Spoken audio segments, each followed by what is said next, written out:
everyone, it's Talia Rose and this is Harvey, and today we wanted to share with you tips and tricks that we have learned to get him to sleep through the night. I am in no way an expert because this is my first son and he's 10 months old. So I'm pretty new to the game, but I have learned some things that I think are pretty much universal.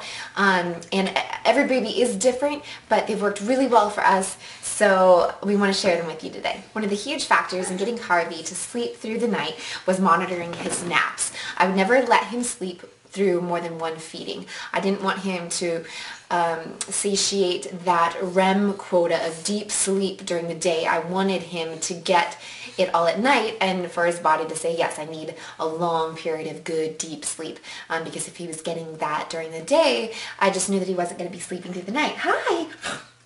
I made sure to keep his naps and nighttime very distinct. Naps, he wasn't napping in his crib. I would leave the lights on, I would have music going, and when he would fall asleep, it was great, but I wouldn't worry about turning down my music or turning the phone on low or any of that.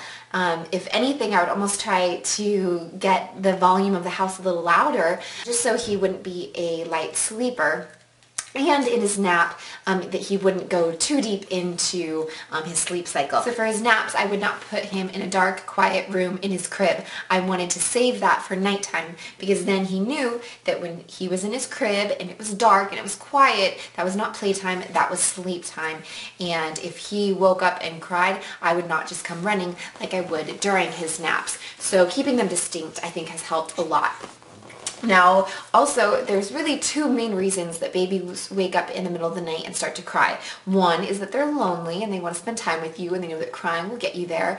And two is that they are hungry. So I made sure to just stuff him full of food all day long, but specifically right before I would put him down for bedtime and make sure that he was completely full. So I breastfeed Harvey exclusively, but once he reached 3 months, he was a big fat baby, and my breast milk wasn't quite cutting it and keeping him full all through the night. So I began to express some milk, and I mixed it into rice cereal, and I mixed it so thick that I fed him with a spoon. Now at 3 months it was kind of hard to get it into his mouth with a spoon, but he became a total pro at it in a couple weeks. He then began to completely fill up on the cereal, went back to sleeping through the night. So it was great because at 3 months he was experiencing a bit of a hiccup in his great nighttime routine of sleeping through the night, and so that really helped him get back on track. So if you have a baby that